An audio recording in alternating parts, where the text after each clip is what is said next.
Desde tiempos inmemoriales, la humanidad ha mirado hacia arriba, hacia lo desconocido, hacia los límites de su propia existencia. Y en ningún lugar de la Tierra esos límites se manifestaban con tal imponente belleza y brutalidad como en el Himalaya, el hogar de la montaña más alta del mundo, el Monte Everest. Una cima sagrada para los locales, un desafío insuperable para el mundo occidental. Durante décadas, fue el sueño inalcanzable, la promesa de gloria y la tumba de muchos. Desde las primeras expediciones británicas en los años 20, el Everest había ejercido una fuerza gravitacional sobre los aventureros más audaces. George Mallory, ese mítico explorador cuya respuesta a ¿por qué quieres escalar el Everest fue porque está ahí?, desapareció en sus faldas en 1924, dejando una pregunta sin respuesta que aún hoy resuena. ¿Alcanzaron él y Andrew Irvine la cima antes de perecer? Mallory no fue el único. El Everest era un devorador de sueños, un guardián implacable. El frío extremo, los vientos huracanados, la escasez de oxígeno que roía la voluntad y el cuerpo.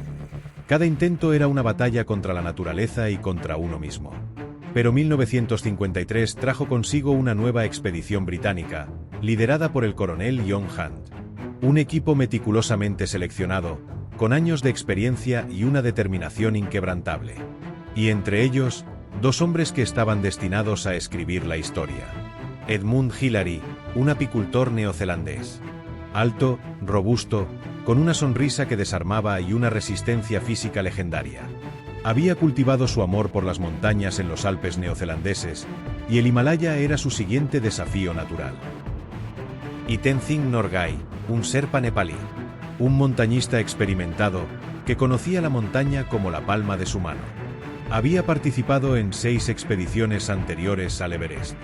Para él, la montaña era más que un pico, era una deidad, el Chomolungma, la madre del universo. El Everest es mi casa, mi vida. Pero es una casa que exige respeto, y a veces, sacrificios, Tenzing decía. La expedición de 1953 no dejó nada al azar. Un ejército de sherpas, toneladas de equipo, botellas de oxígeno de última generación para la época. La planificación era exhaustiva, la presión inmensa. Gran Bretaña, aún recuperándose de la posguerra, anhelaba un triunfo que elevara el espíritu nacional. El avance fue lento y arduo. Campamento tras campamento, la altitud se hacía sentir. Cada paso era una victoria, cada día una prueba de resistencia. Los vientos helados azotaban las tiendas, la nieve caía sin piedad, y la amenaza de avalanchas acechaba constantemente. El plan de ataque era una serie de equipos. Otros valientes escaladores intentaron la cima antes que Hillary y Tenzing, pero la montaña los repelió. Fatigue, fallos en el equipo, la propia brutalidad del Everest, la cumbre seguía eludiendo a sus aspirantes. Cada noche, te preguntabas si el amanecer traería la fuerza para seguir adelante, o si serías el próximo en retroceder. A medida que la expedición avanzaba, la química entre Hillary y Tenzing se hizo evidente. Se complementaban perfectamente. Hillary, con su enfoque pragmático y su fuerza bruta. Tenzing, con su instinto inigualable para la montaña, su paciencia y su profunda conexión espiritual con el Everest. El coronel Hunt los designó como el segundo equipo de asalto a la cumbre. La presión era máxima. Era la última oportunidad.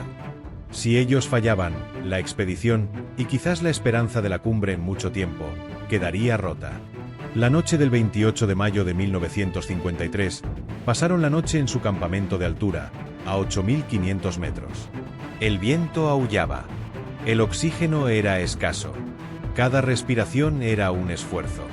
Sabían que al día siguiente se enfrentarían al tramo final, el más peligroso, el más incierto. La cumbre estaba tan cerca, y a la vez, tan inalcanzable. El 29 de mayo de 1953. El día amaneció. Frío, despiadado, pero con una claridad inusual. A las 6:30 de la mañana, Hillary y Tenzing emergieron de su tienda. Llevaban consigo el peso de todas las expediciones anteriores, de todos los sueños rotos. Cada paso era una tortura. A esa altitud, cada movimiento quemaba una cantidad desproporcionada de energía. El oxígeno se agotaba, la mente se nublaba, la visión se reducía. La fatiga era un enemigo constante. Alcanzaron el conocido paso de Hillary, una pared de roca y hielo de casi 12 metros de altura, casi vertical. Un obstáculo formidable que había detenido a otros. Hilary fue el primero en abordarlo. Con su piolet, talló pequeños apoyos en el hielo, luchando contra la gravedad y la desesperación. Tenzin, con una cuerda tensa, le brindó el apoyo necesario. Era un ballet mortal, sincronizado por la necesidad de sobrevivir. Me esforcé hacia arriba, respirando en ráfagas profundas. La presión de la situación era inmensa, pero sabía que teníamos que seguir adelante. Superar el paso fue un triunfo en sí mismo. Pero la cumbre aún no era visible. Cada cresta, cada colina de nieve, prometía ser la última, solo para revelar otra más allá. La montaña jugaba con sus esperanzas. De repente, una vista. Después de horas de agonía, una visión surgió ante ellos. No había nada más arriba. No había más picos que escalar. Solo el cielo. A las 11:30 de la mañana, hora local, el 29 de mayo de 1953, Edmund Hillary y Tenzin Norgay pisaron la cima del monte Everest. El punto más alto de la Tierra. No hubo gritos ni algarabía. Solo un profundo silencio, roto por el viento y la respiración entrecortada. Un silencio cargado de significado, de una década de intentos fallidos, de vidas perdidas, de la victoria sobre lo imposible. Unos cuantos golpes más con el piolet en la cresta helada, y nos encontramos en la cumbre. El primer pensamiento que tuve fue el de dar gracias. Miré a Dios y ofrecí mi corazón. Tenzin, en un gesto de profunda reverencia, enterró chocolates y galletas en la nieve como ofrenda a la montaña. Hillary le dio la mano, pero Tenzin lo abrazó en un gesto de camaradería que trascendía las palabras. Permanecieron en la cima durante solo 15 minutos, tomando fotografías, absorbiendo la magnitud de su logro. El aire era gélido, pero el calor de la victoria los envolvía. El descenso fue tan peligroso como el ascenso. Exhaustos y con el oxígeno menguando, cada paso era un riesgo. Pero con la cumbre conquistada, una nueva energía los impulsó. La noticia tardó en llegar al mundo. Un corredor bajó el mensaje, y luego fue codificado y enviado desde Namche Besar. El anuncio oficial coincidió con la coronación de la reina Isabel II, el 2 de junio de 1953. Un doble motivo de celebración para el Reino Unido. El mundo estalló en júbilo. Sir Edmund Hillary y Tenzin Norgay se convirtieron instantáneamente en héroes globales. Recibieron honores, medallas, el reconocimiento de monarcas y presidentes.